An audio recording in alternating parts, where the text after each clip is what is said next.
Sano. I'm Julian Pitogo. And I'm Elsa Grace Manos. And we will discuss about the conic sections.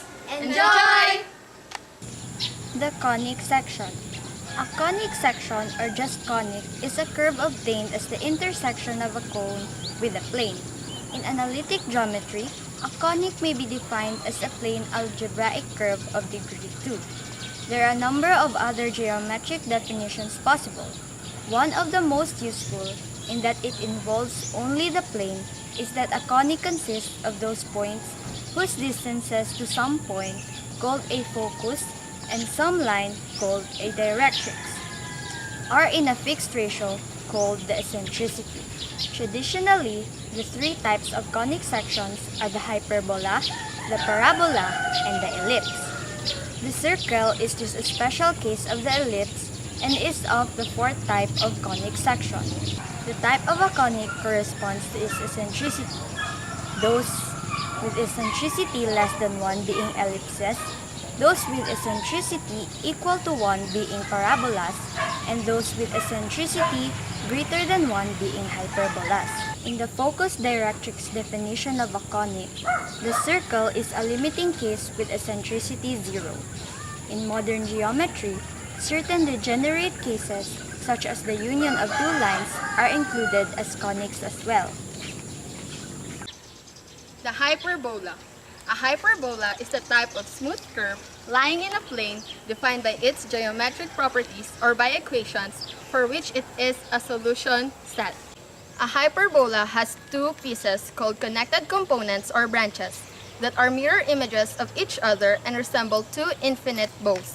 The hyperbola is one of the four kinds of conic section formed by the intersection of a plane and a cone.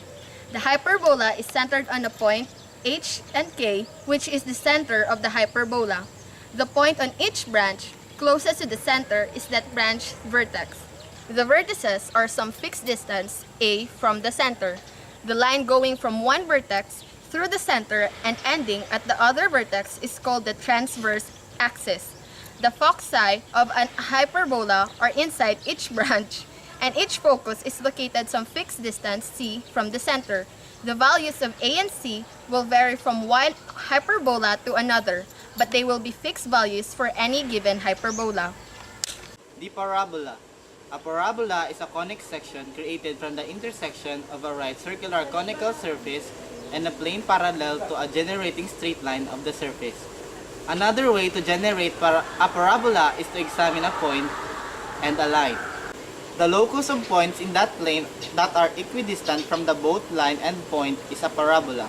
In algebra, parabolas are frequently encountered as graphs of quadratic functions. The line perpendicular to the directrix and passing through the focus, that is, the line that splits the parabola through the middle, is called the axis of symmetry. The point on the axis of symmetry that intersects the parabola is called the vertex, and it is the point where the curvature is the greatest.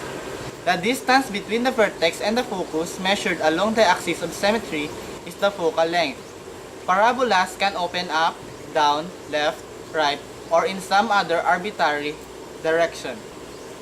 Any parabola can be repositioned and rescaled to fit exactly on any other parabola. That is, all parabolas are similar. The ellipse.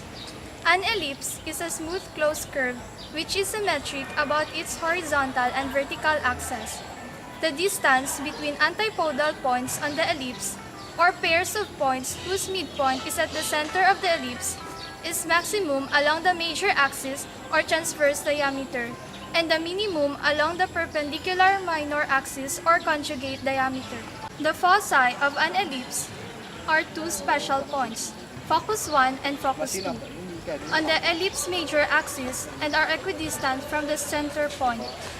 The sum of the distances from any point on the ellipse to those two foci is constant and equal to the major axis. Each of these 2 points is called a focus of the ellipse. The eccentricity of an ellipse is the ratio of the distance between the 2 foci to the length of the major axis.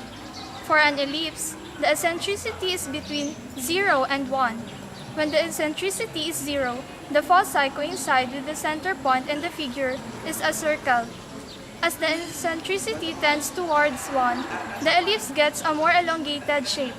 It tends towards a line segment if the two foci remain a finite distance apart, and a parabola if one focus is kept fixed as the other is allowed to move arbitrarily far away. The distance from the focal point to the center is called the linear eccentricity of the ellipse.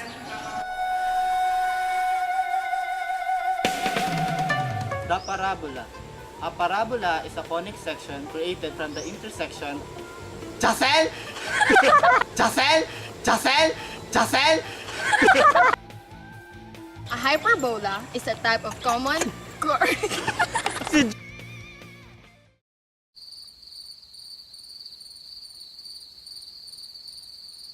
The figure is a circle.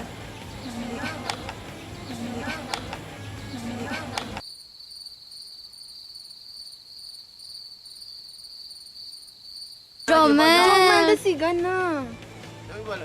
The line that splits the parabola through the middle is called the axis of symmetry. The point Bakit may kamay are equidistant.